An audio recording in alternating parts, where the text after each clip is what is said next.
That figures that wasn't on the whole time.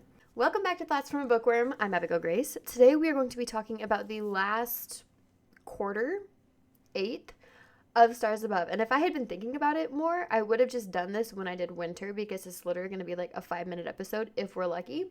But basically, there's a little tag, a little epilogue at the end of Stars Above, which takes place 2 years after the end of Winter concludes. So Cinder/Selene has been Queen of Luna for about 2 years. She has just kind of finalized the dissolving of the monarchy. We're not told exactly what kind of government system she set up, but it's something like a democracy, republic. There's voting, that kind of stuff. And she's getting ready to go to Earth to visit Wolf and Scarlet for their secret surprise wedding. It's not actually a surprise because Scarlet does know that she and Wolf are engaged.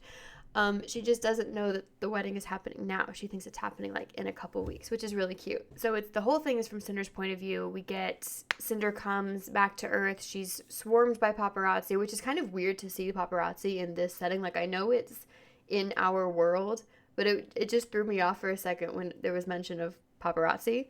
Which it happened in Cinder, too, when Kai was worried about being stalked by paparazzi. It was like, oh, yeah, there's paparazzi. Of course would still exist, even in the future. They land on Luna. She reunites with Kai. They have a really sweet, reunion.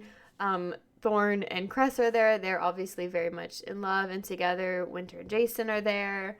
Everybody's there. It's implied, if not outright told us, that Winter had the device, Garen's device, installed on her spine. So she's, like, no longer crazy anymore, which I'm very thankful for. As you guys know, I was not a fan of Winter. The whole, wedding preparation was just gold to me. I absolutely loved that whole, exchange of the girls upstairs getting ready, the guys downstairs, setting up, which is very brave that they trusted these 4 men.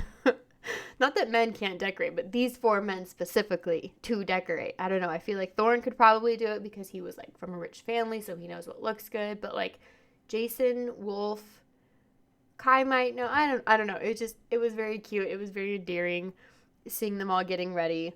They get married. They have a very sweet little ceremony. I love that Kai marries them, which is just so precious and sweet that Wolf and Scarlet now have this additional memory.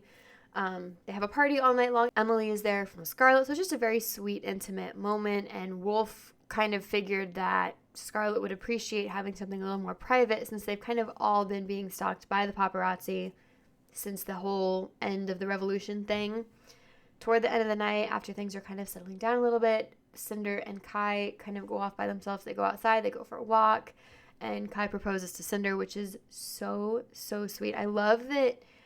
So her cyborg hand is her left hand, so she's wearing the ring on her left hand. I think it's so sweet that since Kai found out that Cinder is cyborg, it doesn't faze him. He doesn't blink an eye. He touches her hand.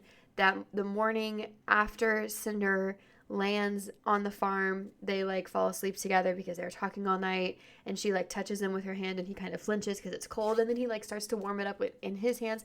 It's just so sweet. His total, I don't say lack of care, but he just doesn't care that she has cyborg parts because she's still sweet and lovable. So he gives her his mother's ring.